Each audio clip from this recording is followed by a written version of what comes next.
नमस्कार।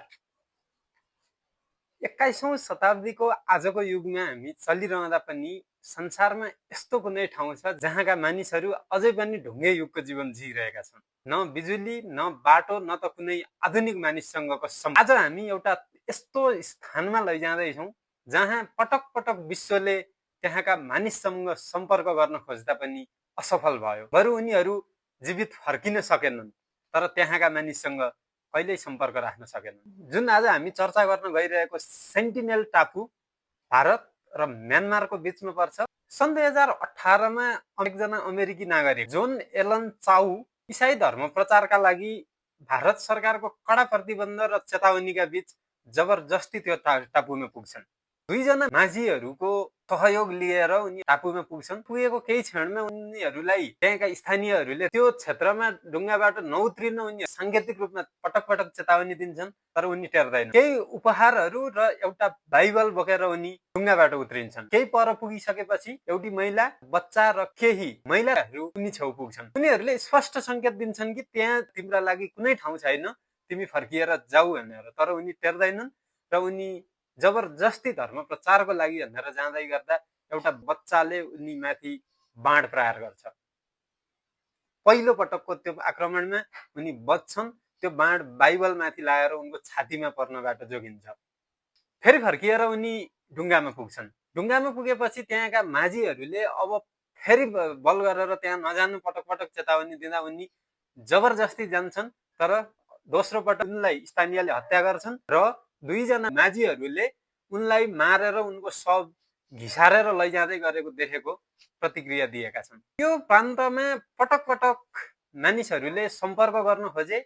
अधिकांश मानिस त्यही मारिए र केही मानिसहरू फर्किन पनि सफल भए। एकपटक त भारतीय मानवशास्त्री त्रिलोकनाथ पण्डितले उनीहरूसँग सुखद भेट पनि गरे। एकपटक उनीहरूसँग वार्तालाप गर्नका लागि मात्रै उनले झन्डै 30 वर्ष निरन्तर टापुमा धाएका थिए। हरेक पटक जाँदा उनले केही नबोलिकन केवल उपहार दिएर फर्किएका थिए। सन् 1991मा पनि त्यसै गरी उनी केही उपहार लिएर ढुङ्गामा चढेर टापुमा गएका थिए। आक्रमणको डरले उनीहरू त्यो टापुभन्दा केही पर ढुङ्गा रोकेका थिए र त्यहाँको पुरुष मान्छे पौडी खेलेर त्यो ढुङ्गासम्म उपहार लिनका लागि आएका थिए। उपहार दिए, बोल्नका लागि एउटा मौका मिलेको थियो, तर दुर्भाग्यवश भाषाको समस्याका कारण उनीहरूको संस्कृतिको बारेमा उनले बुझ्न पाएनन्। त्यसपछि उनी अर्को पटक उपहार लिएर जाँदा उनीहरूले उपहार लिन अस्वीकार गरे र पुनः त्यहाँ नआउने सङ्केत गरे। अर्को एउटा रोचक कुरो हो, सन् 2004मा सो क्षेत्रमा विनाशकारी सुनामी आयो। भारत प्रशासित क्षेत्र रहेकाले त्यो क्षेत्रका मानिसहरू के भयो होला भनेर भारतीय सेना तथा भारतीय मानवशास्त्रीहरूले चासो दिए। सेनाको हेलिकप्टर उनीहरूको अवस्थिति बुझ्नका लागि त्यो क्षेत्रमा गएको, तर ती हेलिकप्टर उड्दै गर्दाखेरि उनीहरूले आफूलाई सहयोग नचाहिएको सङ्केत गरेर त्यहाँ नबस्न सङ्केत गरे। अन्यथा उनीहरूले बाणले आक्रमणको प्रयास गरेपछि गएको हेलिकप्टर सहितको टोली त्यहाँ अवतरण नगरी फर्किन बाध्य भयो। अब किन त्यहाँका मानिसहरू यति विघ्न आधुनिक मानिससँग वितृष्णा गर्छन् भन्ने विषयमा अलिकति प्रसङ्ग गरौँ। 18औं शताब्दीको मध्यतिरबाट त्यो क्षेत्रमा पटक पटक मानिसहरू आउजाउ गर्न थाले। सन् 1700को अन्तिमतिर त्यही बाटो जहाज लिएर हिँड्ने टोलीहरूले त्यो टापुको बारेमा देखेका थिए। टापुभित्र प्रवेश हुने कोही पनि गरेका थिएनन्। सन् 1867मा युरोपेली नागरिक जेरेमाया हाफ्रे पहिलो पटक सेन्टिनेलीहरूलाई देख्ने व्यक्ति थिए। उनको जहाज त्यहाँ नयाँ मानव प्रजातिहरू देखिसकेपछि त्यो टापुतिर अघि बढिरहेको थियो। त्यो जहाज देख्ने बित्तिकै उनीहरू लुक्न गए, त्यसकारण उनले सेन्टिनेलीहरूसँग प्रत्यक्ष संवाद गर्न पाएनन्।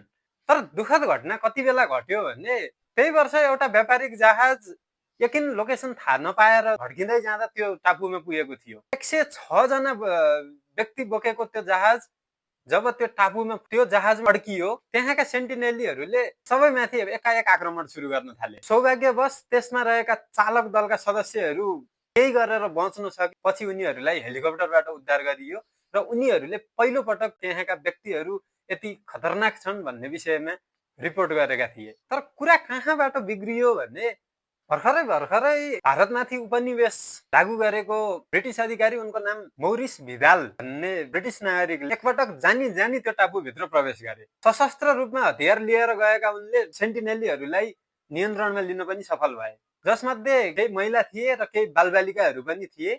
पछि महिला र बालबालिकाहरूलाई रिहा गरियो र 4 जना पुरुषहरूलाई नियन्त्रणमा राखिएको थियो र त्यो नियन्त्रण उनीहरू खराब हावापानी या अन्य विविध कारणले उनीहरू ज्यान गुमाउन बाध्य भएका थिए। त्यो बेलाबाट भड्किएका सेन्टिनेलीहरूले अहिलेसम्म पनि आधुनिक मानवहरूसँग सम्पर्क राख्न डराइरहेका छन्।